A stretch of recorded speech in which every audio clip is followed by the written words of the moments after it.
Listen to this. Somebody was telling me something, and I saw some sense in it. I want you to see this. When you have a child, and your child has a talent of drawing, okay? So they draw very nice pictures. And then your child draws a very nice picture and comes to you as a father or as a mother. And this child tells you that, hey, I've drawn this picture. What do you think about this picture? Dad or mom, I've drawn this picture. What do you think about this picture? Most of you, if your child has drawn very well, you will applaud the child. Oh, this is a very beautiful picture, and you applaud the child. If the picture is not so appealing, some of you will disapprove the child. So we approve or we disapprove. Let me teach you something about that. If a child does something good and you approve, because most of the things that we've been taught are actually lies. So most of the things that we've believed and we've conventionally known they are right, they are wrong. Why? Because when you approve a child for doing something, you're actually telling this child, the information that you're passing to this child is that anything that is coming from outside her well-being or outside her inner world is what matters. Like this child will interpret that as, oh, I am accepted. Okay, a child tells you, how do you think about this dress? And then you tell your child, that is a very beautiful dress. She feels happy about it. Now, you are the one who starts imposing a false identity in your child. Because listen to this. This child, everything she does, she'll be struggling to find validation from outside.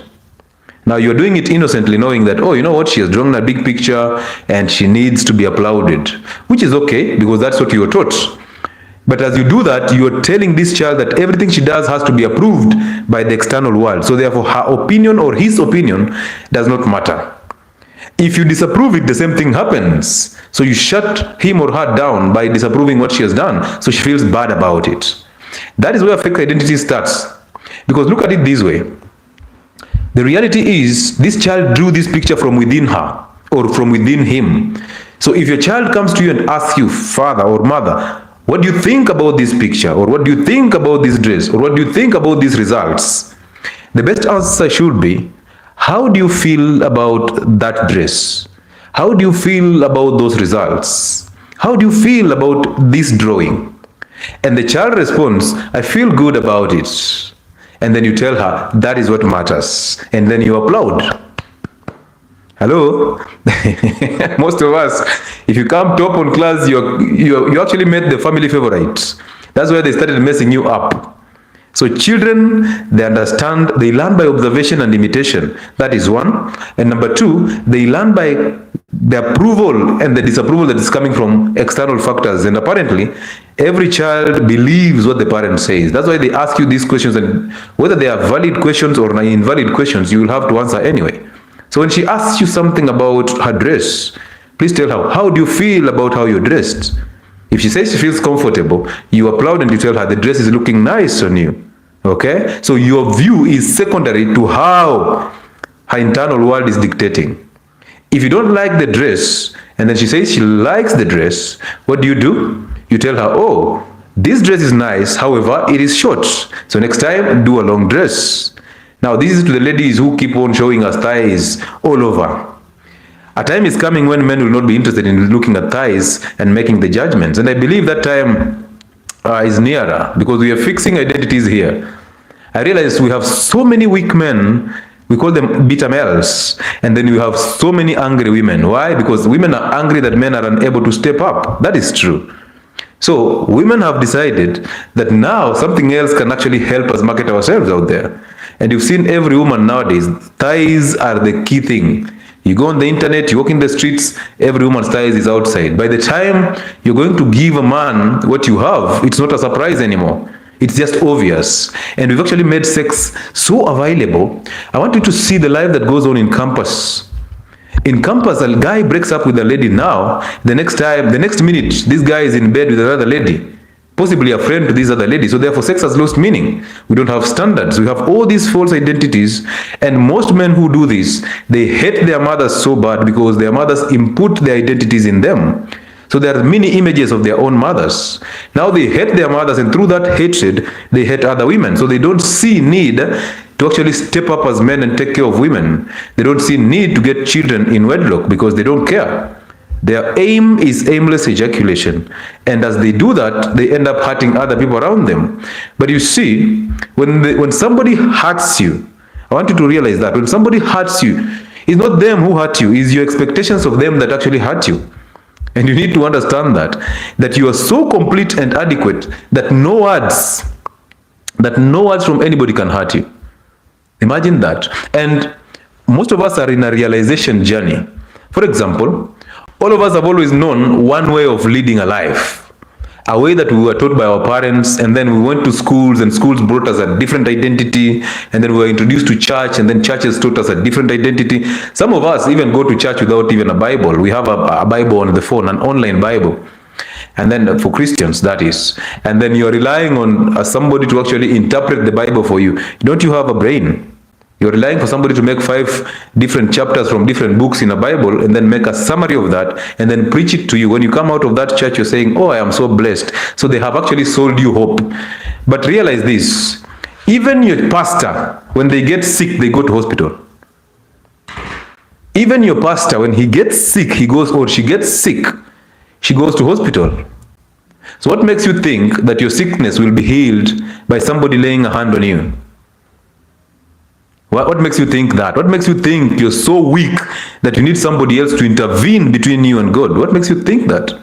Yet even those people who are intervening for you, they don't even know God. They know about Him because they've read and studied theology, they've read in the Bible, they've been taught, but they don't know God. So most of us know about God because we've been taught about Him, we've read about Him, but we don't know God because we don't have an encounter with Him. We hate our biological fathers because we've been taught to hate our biological fathers by our mothers. And we think that hatred is going to make things better. So we keep on running away from things that have happened in our past.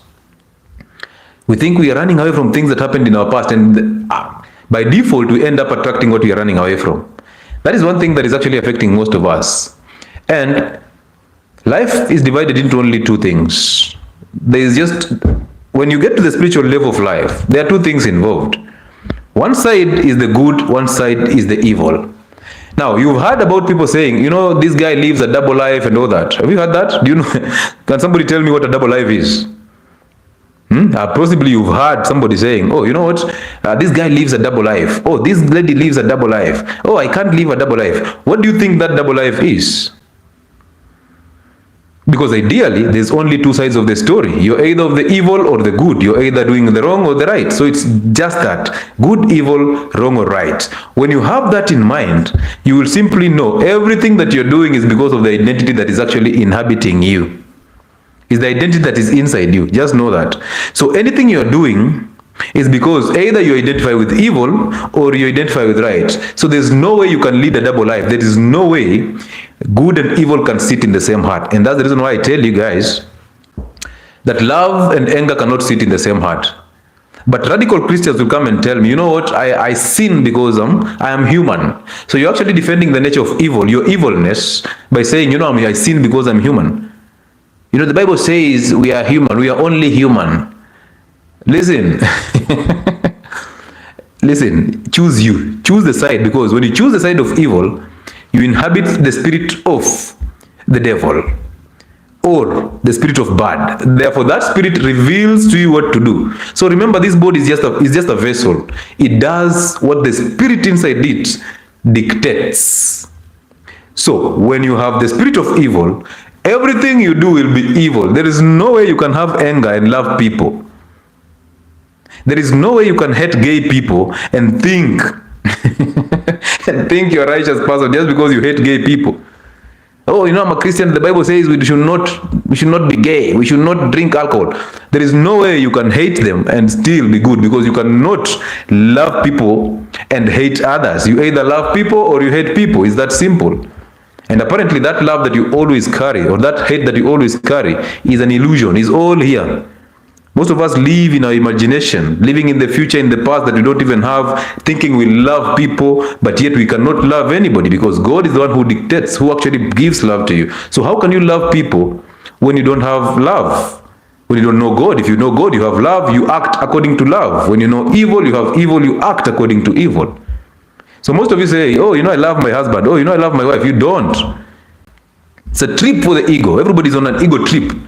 I am a doctor. That's an ego trip. When you say I am a doctor, that's an ego trip. You're trying to make people around you to know that you have some status. So you're thinking, if they know I am a doctor, they'll give me the respect I want. Now that is you chasing the outside world. I want you to know the real world is inside of you. That is the real world. The real reality is inside you. There's nothing outside that concerns you. Remember last time we said you are in the world, but you are not of the world.